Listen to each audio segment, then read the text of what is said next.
Again, welcome, Mr. President.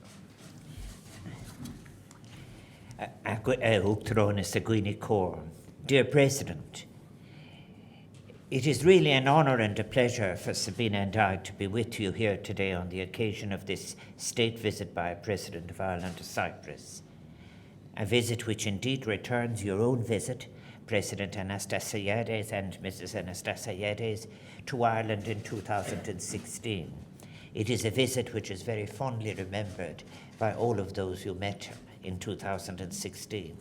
At a personal level, I had hoped for the opportunity of visiting this wonderful country for quite a long time, a country of which I had read so much, and an island people which has made such a long and lasting contribution to our great European civilization, and which is indeed now, as you have described it, making such a valuable contribution to contemporary issues. And I thank you for the warmth of your reception and the opportunity we had of having our discussion in depth on so many of the issues you have mentioned. I think the fact that the Irish people and the Cypriot people, being island people, have always placed a very high value on hospitality and friendship. And this has been evident so strongly since I came, but also in the relationships that our officials have had with each other.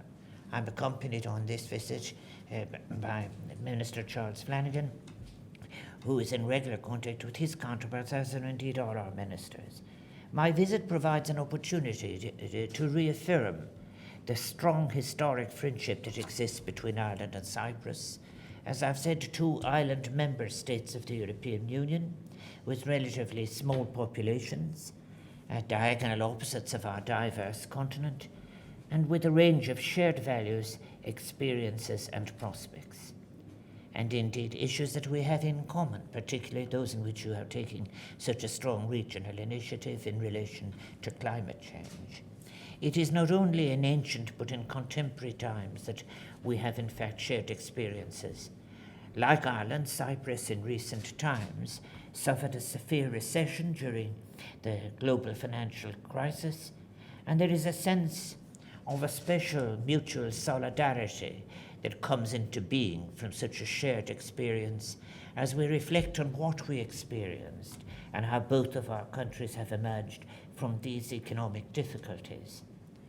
Indeed, thank you, President, for your reference to the circumstances in which Ireland now finds itself in dealing with the departure of the United Kingdom from the European Union.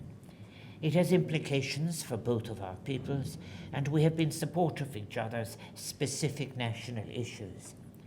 Given our mutual experience, too, of conflict and peace building, Ireland has traditionally been sensitive to the challenge Cyprus faces in its ongoing search for a resolution of the Cyprus partition issue. I want to assure you that our sensitivity and our constancy and solidarity will continue. Ireland has, and I thank you for your reference, and particularly to those of our forces who have lost their lives in the tasks of peace.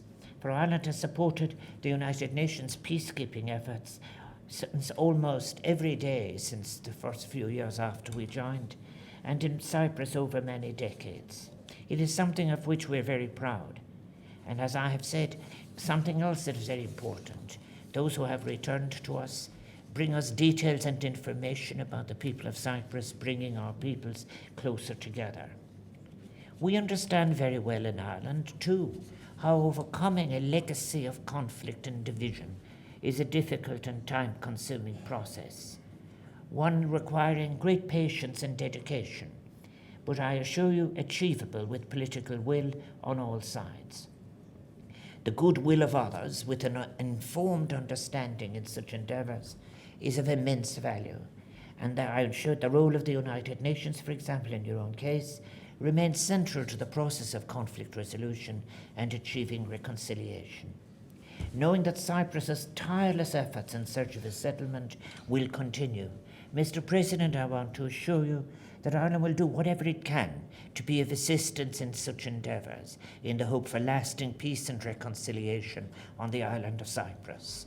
We will continue to support all your efforts to reach a resolution that will ensure peace and stability for Cyprus through the establishment of an honourable, balanced and durable settlement, characteristics that have in fact been ones associated with your proposals and actions.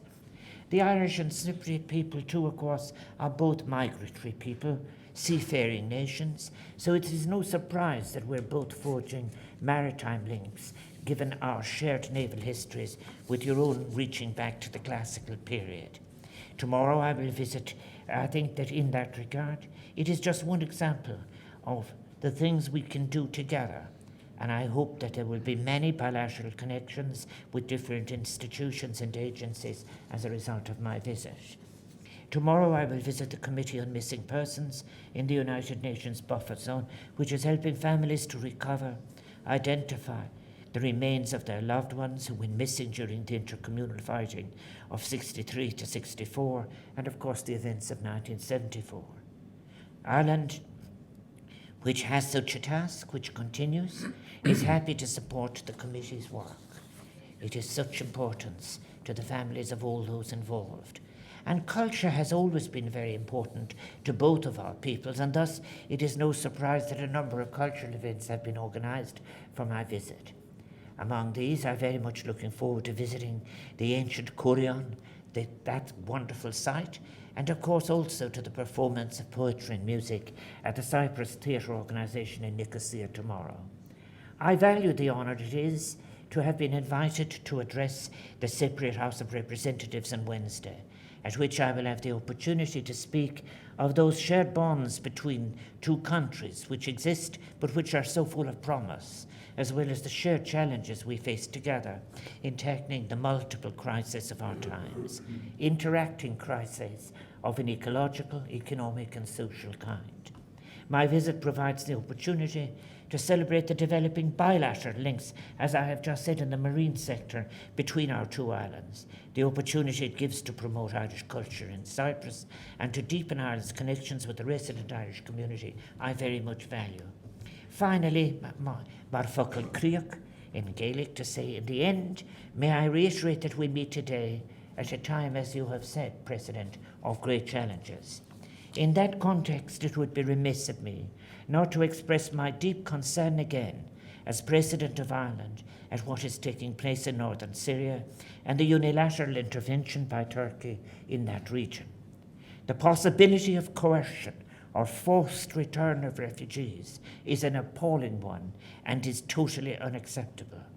And may I again express in the strongest terms how any attempts at demographic change must appall the international community. I urge Turkey to seek an alternative negotiated approach, one that rejects military intervention and its resulting humanitarian disaster, distress. I also share the concern of Cyprus in relation to the recent arrival of drilling and prospecting offshore. Matters of the maritime and activities at sea should be undertaken within the framework of international law, and in any argument on that, through necessary negotiations undertaken in that context. And I support very much the reaction of Turkey in this matter. Mr. President, again thank you for your hospitality.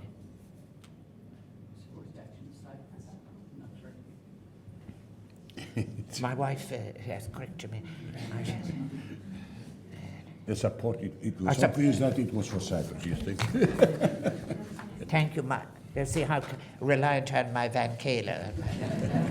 May I offer you, as President of Ireland, our greatest support on these two issues, Mr. President, that I have concluded with. I think it's real.